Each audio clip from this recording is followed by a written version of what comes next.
Husband जो है अख्तर, वो मार कुटाई करता था,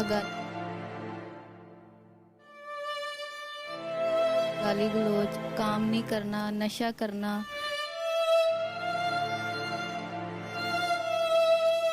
और जो ससुराल वाले हैं वो बहुत ज़्यादा तशद्दुद करते थे।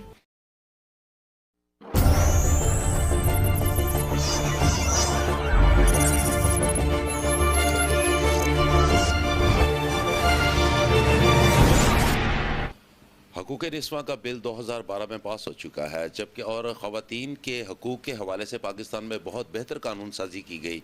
लेकिन अफसोस के साथ कि पाकिस्तान में ख़ानगी की शरह कम होने की वजह से और कानून से शनाशाही ना होने की वजह से बहुत से लोग और बहुत सी हवा की बेटियाँ आज भी पाकिस्तान में परेशान हैं।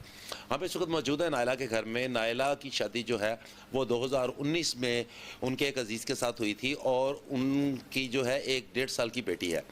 1 साल से नायला अपने माँ बाप के घर में रह रही हैं, जबकि गुज़िश्ता दिनों इनके जो हस्बैंड हैं वो अब इनकी बच्ची को यहाँ से ले गए ज़बरदस्ती, जिसको कि अब अदालत के ज़रिए बाजियाब करवाया गया।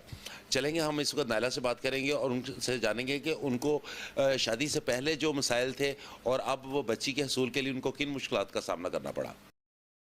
जी, हमारे साथ मौजूद है नायला और नायला के पास जो है ज़ोया है, 1.5 साल की बच्ची है ये, और इसको इसके जो वालिद हैं वो ज़बरदस्ती ले गए थे। जो है डिवोर्स नहीं हुआ और इनका जो हस्बैंड है इन उनसे ये 1 साल से तकरीबन अपने माँ बाप के अलहदा होकर अपने माँ बाप के घर में रह रही हैं। जी ज़ोया, आपका क्या मसला आपके साथ पेश आया, क्या पेचीदगी पेश आई शादी के बाद आप? जी। शादी के बाद मुझे वहाँ पे बहुत सी परेशानियाँ हुई थी। मेरा हस्बैंड जो है अख्तर, वो मार कुटाई करता था, गाली गलौज, काम नहीं करना, नशा करना। और जो ससुराल वाले हैं वो बहुत ज़्यादा तशद्दुद करते थे। कुछ दिन पहले मेरी बेटी को उठा कर ले गया और कह रहा था केस कर दो, जो मर्जी कर लो, पुलिस चली जाओ, थाने में चली जाओ, लेकिन मैंने बेटी को तुम्हें नहीं देना।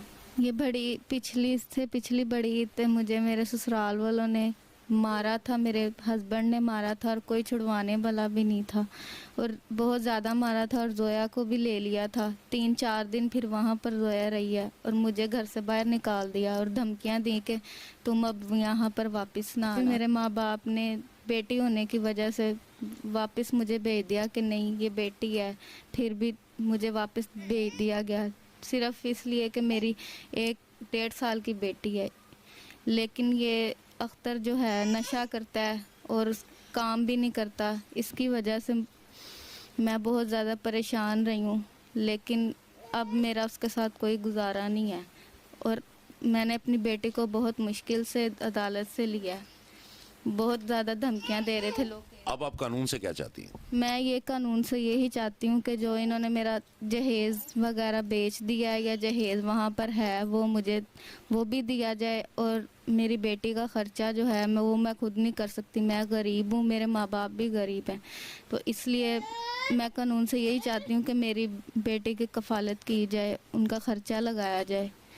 और इसके अलावा जज साहब मेरी अपील ये जो भी है वो सुन लें।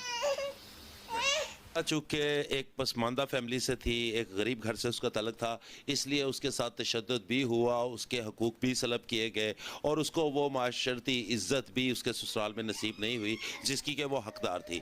अब ज़ोया जो कि इनकी 1.5 साला बच्ची है वो तो नायला अदालत के ज़रिए उनको तो हासिल कर चुकी है, लेकिन इनका जहेज़ का सामान जो कि कुछ बेच दिया इनके ससुराल वालों ने या वो उनके कब्ज़े में है, उसके लिए इन्होंने अदालत से गुजारिश की है कि अदालत मेरी इसमें मदद करे और मेरा सामान और जो इनका नान नुत्फ़ा या जो भी बच्ची की कफ़ालत का खर्चा है वो इनको मिलना चाहिए। कैमरा टीम के साथ अजीम वकास, सोशल न्यूज़, लाहौर।